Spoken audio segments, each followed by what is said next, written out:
Hello there, welcome to another video on this Esoteric Circle YouTube channel. I'm Pete Haskins. It is dusk here in Wisconsin, and it's just great having you here with me. And we're going to be continuing on this little series here about awakening during the apocalypse. We're going to be talking about the issue of sleep, really focusing on Gnosticism and the fourth way. So wherever you are at on your journey, welcome. We talk a lot on this channel about three things: Orthodoxy, Fourth Way Movement, and Gnosticism. And one of the main images in all of those is slumber and sleep, this image that keeps coming up. And I wanted to talk about that in terms of awakening during the apocalypse and how important you are to this evolution of this planet, and how important your fine energies, you're bringing down these fine energies from other spheres, these bringing down of these fine energies into your being and evolving your magnetic center and allowing your true personality and your true self to spring forth. But how they can be just suppressed by what is called sleep. Now, this is real interesting because they've got a passage here from In Search of the Miraculous that I'm going to be reading by candlelight here, and also from Gnosticism. By the way, the book I'm going to be reading from The Gnostic Religion by Hans Jonas is classic. Awesome.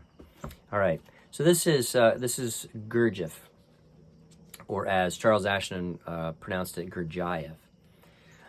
He says this: a modern man lives in sleep.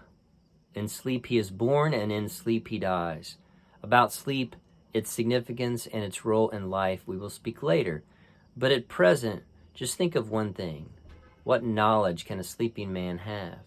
And if you think about it, and at the same time remember that sleep is the chief feature of our being, it will at once become clear to you that if a man really wants knowledge, he must first of all think about how to awake.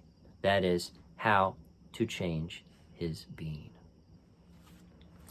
In this book called The Gnostic Religion by Hans Jonas, it is even Elaine Pagels is like, yeah, this is the real deal. So there's so much in this, and there's this one section here where he's talking about the Gospel of Truth. He quotes from the Gospel of Truth quite a bit in this one section, and wanted to really read one of these sections here about sleep. So he says this: the metaphor of sleep may equally serve to discount the sensation of life here as mere illusions and dreams, though nightmarish ones which we are powerless to control. And there the similes of sleep join with those of erring and dread. And here he quotes from the Gospel of Truth. What then is that which he desires man to think?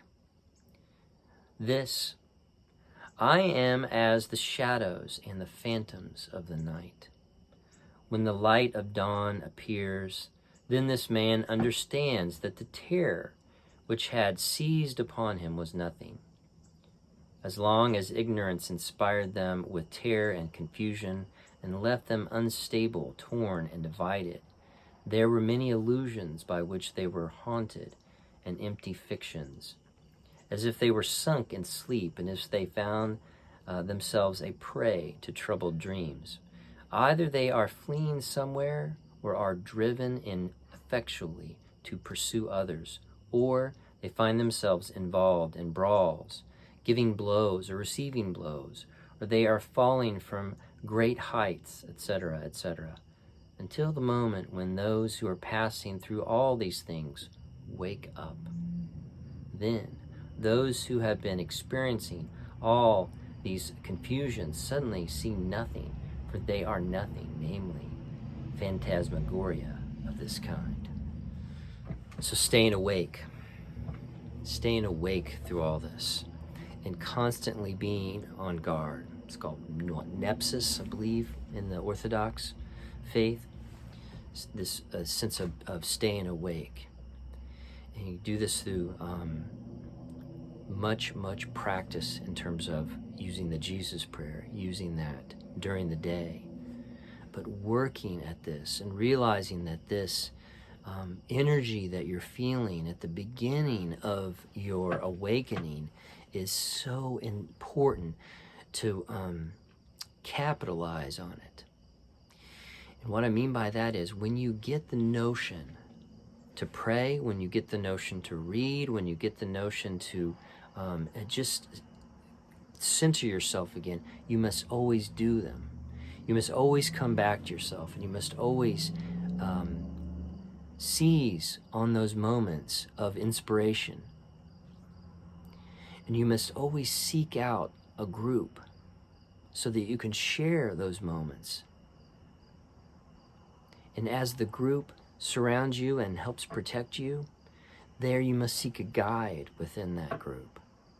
And that guide will help you to walk beside you. I was given guides like Robin Amos and Ted Nottingham and Charles Ashton. But you must develop a sense of will, a sense of I'm going to do it. Establishing times within your day, whether it's at night or whether it's in the morning, but you have time for meditation. You have time where you're just reading, you're writing, you're doing what you need to do to keep up this momentum. Because this momentum that you have, these are the fine energies that God is sending you to awake you from this sleep.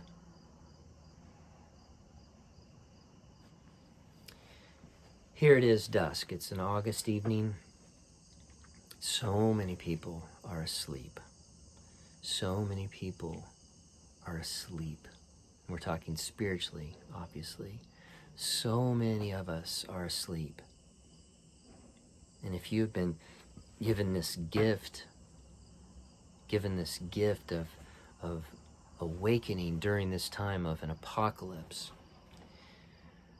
it is such a blessing. Remember, the word apocalypse does not mean destruction. The word apocalypse actually means this uncovering. Right? That's my dog. Shh, it's okay. It's this uncovering. And this uncovering is the spirit that is opening up, that is all around you. And you're wakening up. You're awakening to God everywhere in your life. And you realize, oh my goodness, God has been with me this entire time. It is time to wake up. But you must fight it, and you must fight to stay awake and stop falling back to sleep. If you are going to awake during this apocalypse, you must stay awake, and you must find a group, and you must find a mentor to walk beside you. Again, I want to invite you to our group. If you have any inkling, any motivation at all about diving deeper into all this stuff, send me a comment, and we will begin to talk about getting you into our Discord group on Saturday mornings. It is growing, as well as this channel is growing. Wherever you are at on this journey, blessings to you. Know that this is all happening, and you are right in the middle of it, and you are here for a reason, because you are vital to this world. Remember that. You are important to this world. Blessings.